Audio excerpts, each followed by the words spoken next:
Hey, what's going on, Who That Nation? It is yours truly, TJ Jones, and welcome to another edition of the State of the Saints podcast. And I want to say thank you for checking out this live video.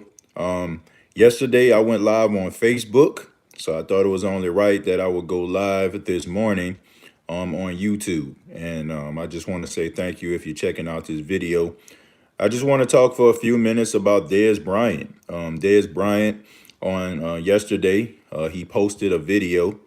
Well, not a video, but he actually posted a photo. He said he's feeling like himself again. And then he tweeted that he was in 2 weeks going to reach out to some teams to see if he can possibly, get an opportunity to play right now. And it sparked like a lot of conversation because now a lot of people asking a question like, should Dez Bryant sign with this team or that team? But people have been asking me for weeks and been emailing me for weeks about Dez Bryant, and they asked me, should the Saints sign Dez Bryant? I mentioned it a couple times on a few videos that I did. That they need to go ahead and need to sign Dez Bryant because I felt like what did they have to lose last season when they signed him? They only signed him to about $1.5 million. So it wasn't a whole bunch of money. It wasn't a huge cap hit or anything like that. And Dez Bryant being out of the league and seeing that 8 weeks into the season, last season was when his phone rang. I think it humbled him and it helped him to realize that, you're not the Dez Bryant of old.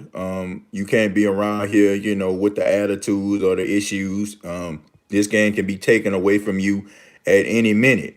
So I think the issue with Dez Bryant now is somebody needs to go ahead and sign this guy. He's 31 years old.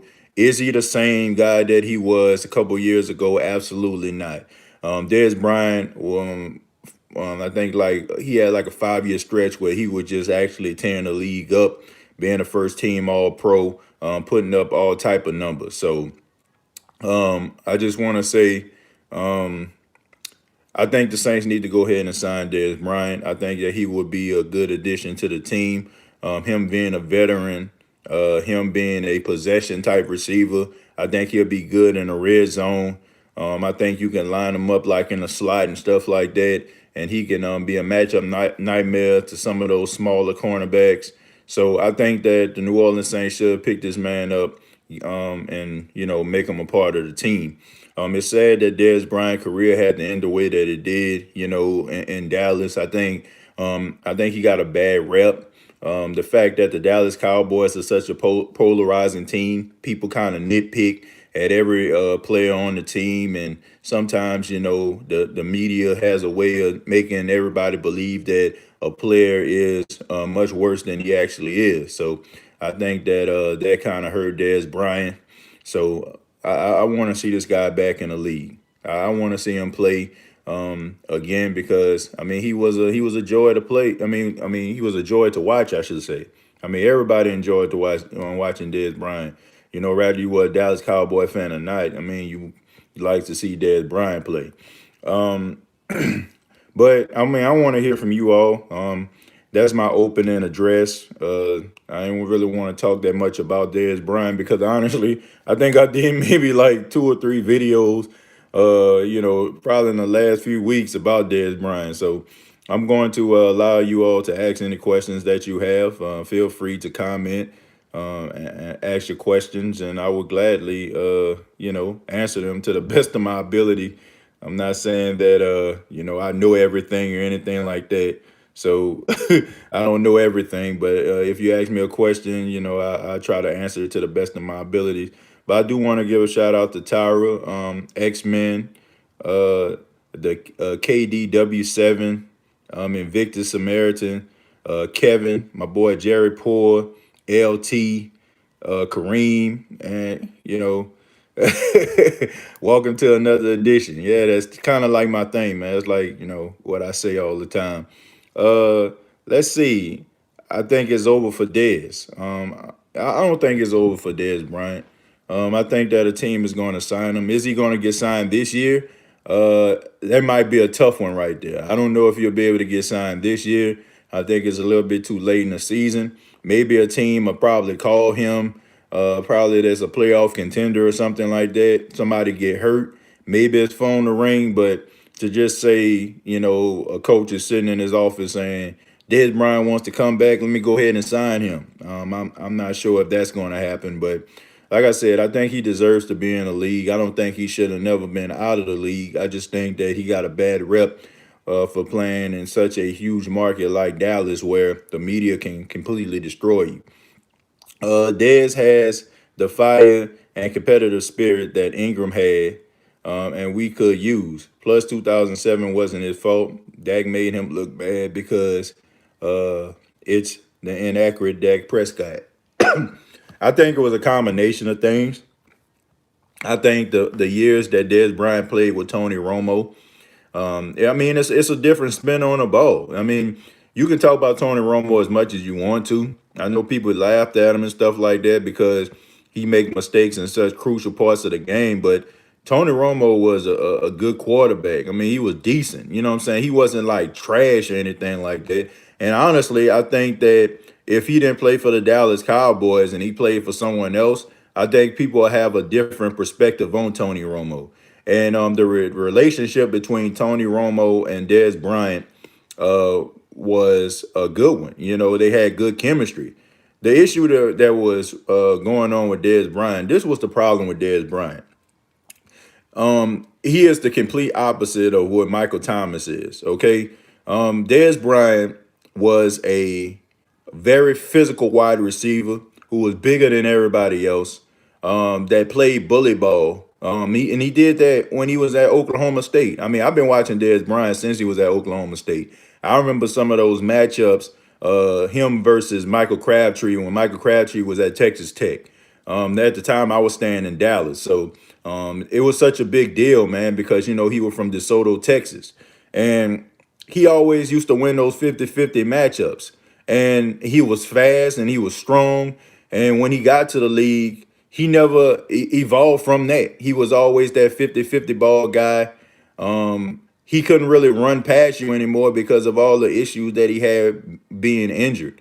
You gotta be able to evolve. Like I said, Michael Thomas. Michael Thomas was a big physical receiver at Ohio State, and he had good hands. Okay, to me, like his hands got so much better than it was at Ohio State. Every year, Michael Thomas elevated his game from his route running to his ability to get separation. Like every year he elevates his game. Dez Bryant didn't do that. Dez Bryant was just making it off those 50-50 balls and that fade routes in the back of the end zone. And if you're not mastering the route tree, you're going to slowly work your way out of the league. That's why you see such great players like Larry Fitzgerald, Steve Smith Sr., T.O., like all those guys who played for such a long time. Jerry Rice, Tim Brown, because they mastered the route tree. These were master route runners. And you got to learn how to do that because eventually you're going to start getting older and you're going to slow down and you're not going to just be able to make it off your athletic ability.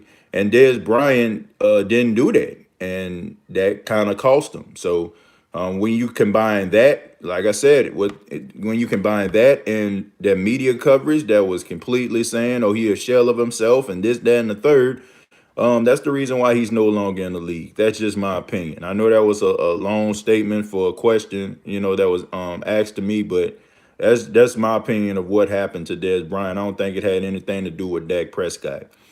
Jerry Poor says, I say sign Dez Bryant. Yeah, I agree with that. Blessed to have the activity of my limbs. Thanks for asking. Uh, I agree with you on that. Every day is a blessing, and trust me, I know that. Like being in that hospital and stuff like that a couple weeks ago, it was touch and go. I almost lost my life. Like, I don't know if y'all know that or not, but I was very close to not being able to be with you all today. So man, just being here, being able to talk to you all about the Saints, and it's just a blessing. So yeah, y'all take every day and live every day like y'all last. And I know it's early, so go out there and do something that's unconventional, that's life changing today. Don't leave no stone left unturned, y'all. So Live your life to the fullest and to the best of your ability. That is stunk the first time we stepped in it. I wouldn't have stepped in it again. I'm not sure what you meant by that one. If we don't at least try to sign Dez, I will cry. I bought my nephew a little Dez Saints jersey right when right when we got him. Oh man, Invictus, I'm sorry to hear that, man. You might want to try. You should have tried to get a refund. I think they should have gave people a refund. Especially like when his jerseys came out, he ended up getting hurt, tearing his Achilles. I think people should have gave him a refund. Gave people a refund and allowed them to swap his jersey out with somebody else. That's awful. That's awful right there, man. They should give everybody a refund that got his jersey. Ready to beat the Falcons Sunday. I think a lot of people are ready to beat the Falcons on Sunday, but once again, the Saints can't look past the Falcons. That is a rivalry game, and there's a lot of prideful guys on the Falcon team. I heard that Matt Ryan is probably going to play in this game. He missed last week. Matt Schaub got the start. But you know that Matt Ryan is wanting to play in this game. I guess they feel like their season is ruined, but at least they can try to ruin the Saints' playoff positioning if they get this win. So the Saints better come with it. I can't. They're coming off a bye week. Well, they're both coming off a bye week, which is weird to me. They got an Alabama LSU thing going, right? They have a bye week at the same time to play each other. So there's no excuses, man. Guys are rested up and stuff like that, and coaches had 2 weeks to actually scheme for this game. So this might be a very close game right here, man. It always is between the Saints and the Falcons. Let's see. If we can't find any other wide receiver weapons, Taysom Hill is going to be our number one tight end and number two receiver.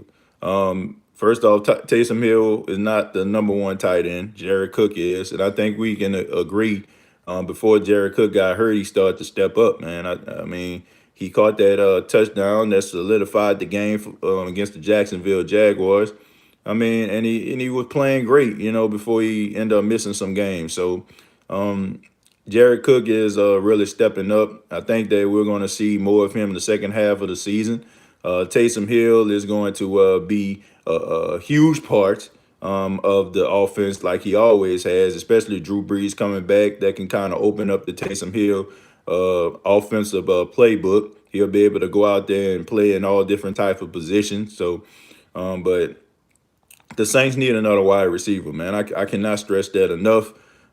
These guys need to step up. They need to step up or step aside, man. The Saints got to figure it out. It'll be sad for them to play this well and then go to the playoffs, and Michael Thomas can't be productive because teams are doubling him, and your other wide receivers on the other side can't get separation, and that's costing you the game. I mean, and you have an opportunity to kind of, do something about this, man. They got some guys on the street that can actually benefit, and I feel like can do a better job than what the Saints actually have in house right now.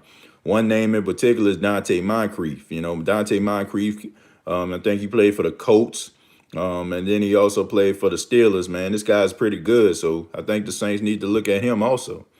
TJ, I'm gonna be honest. I'm not a believer in Trey Kirkwood, or Dan Arnold. We need him, even if he's a decoy, just to attract attention away from Mike T. Iceman, I agree with you on that one. It's still kind of early, as far as like believe and Trey Smith, like I don't know, man. Sometimes I think when teams get like good draft picks and they start clicking on all cylinders, teams, people start to get a little spoiled by that. I think we look at how the Saints were drafting wide receivers over the past couple of years, drafting Brandon Cooks.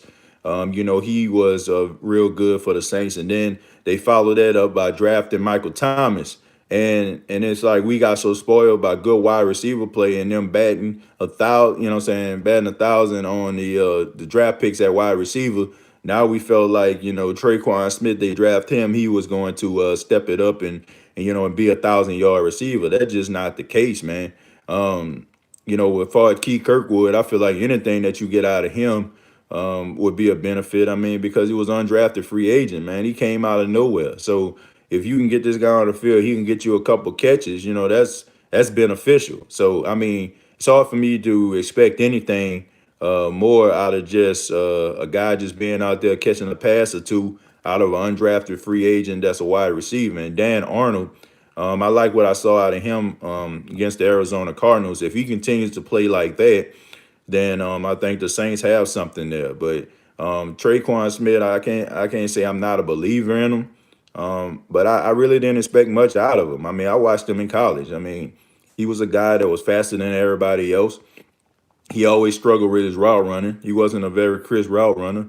Thus the reason why he kind of slid in the draft. And to me, I don't think he has much confidence, man. You look at him like doing interviews and stuff like that, don't really seems like he's too sure of himself. I think he has like all the tools. I mean, it's in there. But you got to be able to play with a level of confidence, man, that I'm better than the guy that's going up against me. I'm going to win this number one matchup. I mean, this one-on-one matchup, and he hasn't done that, So I just feel like he gets kind of intimidated. Maybe the light's a little bit too bright for him, but he really has to step up, man. Like, I mean, right now he's teetering on that line, like of I can't call him a bust because he wasn't like a first round pick, but he's teetering that line like, oh, they made a mistake, and I don't want to say that just yet because I still kind of believe in him. I just think that he needs a little bit more confidence, and he got to step it up. You gotta believe in yourself, man. And I feel like that's something that Trey Smith is struggling with. I don't think it will hurt to bring him in when an incentive-laced contract might turn out to be big for us. Well, he already said, Mr. Saint, he said that he's not looking to be a starter. I like that attitude right then and there. I like that attitude because you already know. You know what I'm saying? You already know, like, okay, I'm not the guy that I used to be. You know what I'm saying? I'm not that guy no more. You know what I'm saying? Like, so I like that attitude there. But as far as him coming in being a decoy, I don't think that'll be the case. I think if he's playing in the Sean Payton offense, Sean Payton is going to use him and honestly, Sean Payton has a huge ego. So, if he brings in Dez Bryant, he's going to be like, oh, people wrote him off. People said that he was, DOA, but, like, look at him now. You know what I'm saying? Like, look at what we did with him. So they said he couldn't run routes. Look at him. You know what I'm saying? Look how we got him lined up. So I think that he will look at him as a project and he'll be glad to try to resurrect this guy's career. You know what I'm saying? So I think he would he would love that. So he definitely wouldn't be no decoy if he come in. Um let's see. Hogan looks good. Yeah, I mean, he looked good in a uniform. He looked big and physical, you know what I'm saying? But as far as like what he's doing, I mean, he ain't did nothing yet. You know what I'm saying? I seen him on the field, like, he looks big, physical, but, you got to go out there and make some plays, man. It's one thing to look physical, you know what I'm saying, imposing in a uniform, but go out there and be physical, imposing on the field, you know what I'm saying? Impose your will. And Hogan hasn't done that yet. Kamara was limited. Kamara probably gonna end up playing in the game. They probably just doing that as a precaution. Sean Payton, man. Sean Payton come from the Bill Parcells school, so he's probably just playing a little mind games. Probably limiting Alvin Kamara. Just slowly kind of bringing him back. Alvin Kamara is probably going to play in this game, but you're probably going to see more Latavius Murray than Kamara in this game, which I can understand, man. Slowly bring him back, man. We're gonna need Kamara down the stretch, and if he's not really fully healthy, don't play him. Like especially since Latavius Murray is playing well, and y'all seen Dwayne Washington, man. I mean, a couple runs, and he almost broke it.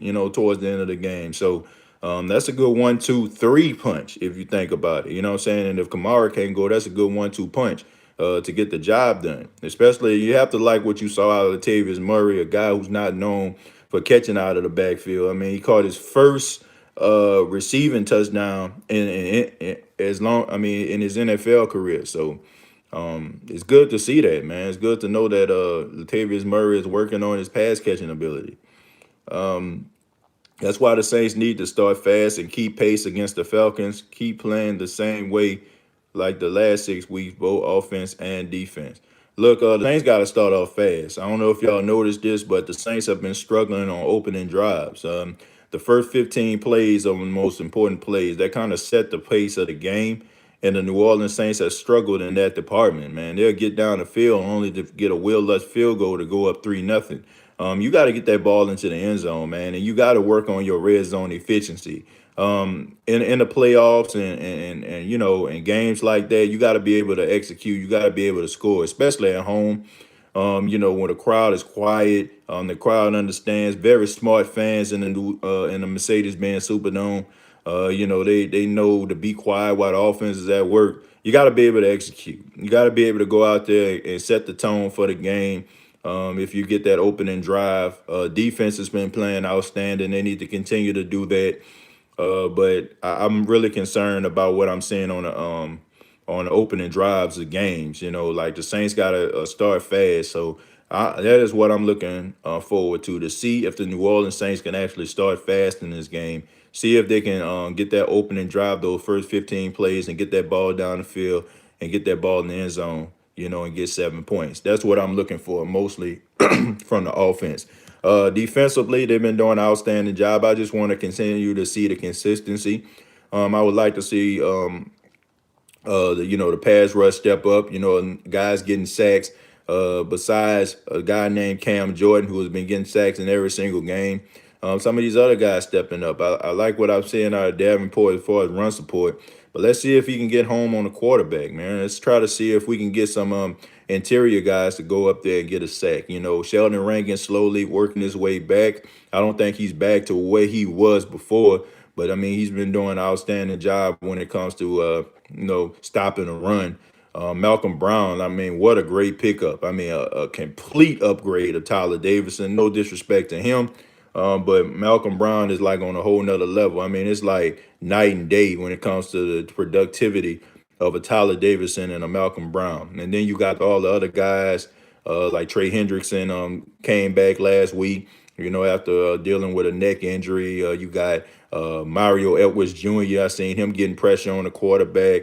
I mean, you got Tuttle out there. I mean, you got some good guy, young, hungry guys out there. You know what I'm saying? So you got to like what you see out of the Saints pass rush, but I would like to see guys get home besides Cam Jordan. It's one thing to get the quarterback off his spot, but let's try to see if we can get him down to the ground, man, so we can have them working in long yard situations. Emmanuel Butler is the second coming of Brandon Coleman. Emmanuel Butler Invictus was a work in progress anyway. I think the Saints understood what they had with this young man.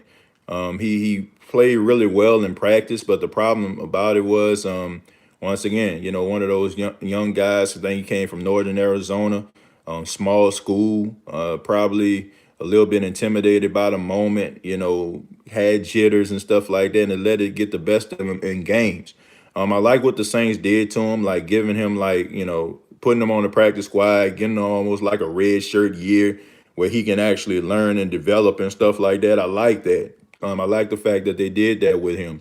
So I'm interested to see how he's going to come out next season. I don't think you're going to see him at all this season. So I don't think that he's the next second coming of Brandon Coleman. But I do think that he is a work in progress. The Saints see something special in him. That's the reason why they got him on the team and they kind of hiding him out on the practice squad. I think that you're going to see him a little bit more confident and a little bit more physical probably in season number 2. But this season, I think that he's a guy with a lot of potential. It just reminds me of Ziggy Ansah, man. I mean, I know it's two different positions, but Ziggy Ansah was a big physical guy coming out of BYU. Didn't really have a lot of those pass rushing skills, but the Detroit Lions drafted him and slowly, gradually got him where he was. You know what I'm saying? And he became one of a pretty decent pass rusher, almost borderline elite. So I think what you have with Emmanuel Butler, you have a guy with all the tools, and you have a guy who can be the potential number 2 of the New Orleans Saints on the other side of Michael Thomas. I think the Saints believe that. Breeze, Cooks, Smith, full. Kamara, Hill, Robinson, limited. Okay. Kamara, Taysom Hill. I believe that's Patrick Robinson, who's stealing money right now. That's no surprise, man. Patrick Robinson has been hurt ever since he been in the Saints uniform. Um, but the thing about it is, I think he probably played himself out of the rotation. When you look at PJ Williams coming back, CJ Gardner Johnson, you look at guys like that. Um, you know, Patrick Robinson is probably gonna be on the side. I mean, I seen him. I think he was in street clothes against the Arizona Cardinals, so I seen him that he wasn't playing, but. It's sad, man. Patrick Robinson, he kind of redeemed himself, man, being one of the best slot corners in the NFL, according to Pro Football Focus, when he was playing for the Philadelphia Eagles. The Saints signed him back, thought that they could catch lightning in the bottle, that same lightning that the Eagles caught, but the only thing that they caught was a huge bill for a guy who's always hurt. Traquan not trash, but dude has been injured since the Rams game from an ankle injury. Did he snap his ankle or what? I don't know if he snapped his ankle or anything like that. If he snapped his ankle, he'll be out for the season. Like he would be done. Because he'll have to get surgery. It probably was a high ankle sprain. High ankle sprains, they take a long time in order to heal. And sometimes, when you're dealing with ligaments and stuff like that, it can take really long. Traquan Smith, I don't think he trash, but like I said, I think he lacks in the confidence department. Um, what it do, TJ? Big shout out to you for keeping the Who Dat Nation up to date on the top news, man. Thank you very much, Zelda Link. Thank you very much. I appreciate that. Thank you for checking out the channel. If you haven't already, please subscribe to the channel. I really appreciate you all. Much love to each and every one of you for checking this out. Let's see. Might answer a few more, and then I gotta get to work. I'm actually at the radio station right now, so I gotta go ahead and do a few things. But I wanted to go live. Like I said yesterday, I went live on Facebook. So Jerry Poor, he was like, "Can I go live?" Last night I couldn't. And I was on daddy duty, so I wanted to make sure that I go live on YouTube today. So thank y'all, man. Uh, Falcons is hot garbage. It's ironic. They are ranked 28 in the power ranking, and the Pats are ranked number 3. I like what you did there. 28-3. I like that. Oh man. Y'all gonna find a way to put 28-3 together, man.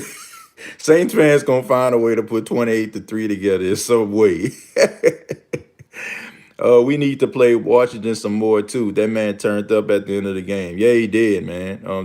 Dwayne Washington is a good running back. He really is. If Dwayne Washington was playing on somebody else's team, man, like he would be a very credible running back.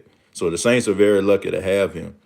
I was highly surprised they ended up getting Latavius Murray. I thought that they would have went ahead and went with Dwayne Washington. Dwayne Washington, to me, like it may sound crazy, but he kind of reminds me of Pierre Thomas. Like the way that he runs, like how physical he is. He's not a better pass catcher than Pierre Thomas was. Pierre Thomas, the best screen running back I ever seen. I ever seen in my life. Like if Pierre Thomas running the screen, like he gonna get some yards off that thing. But he does remind me of a young Pierre Thomas.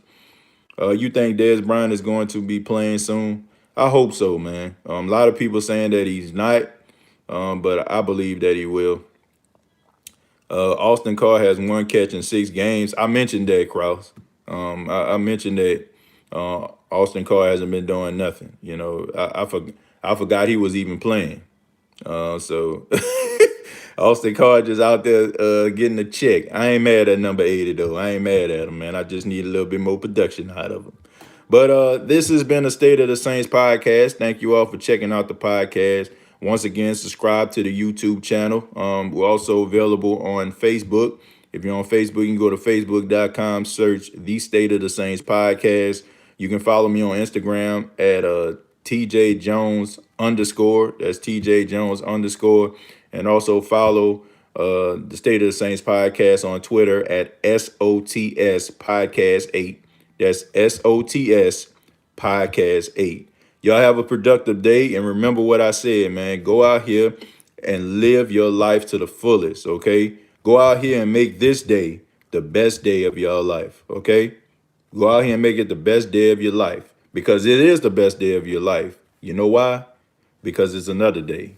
So till next time, all I gotta say is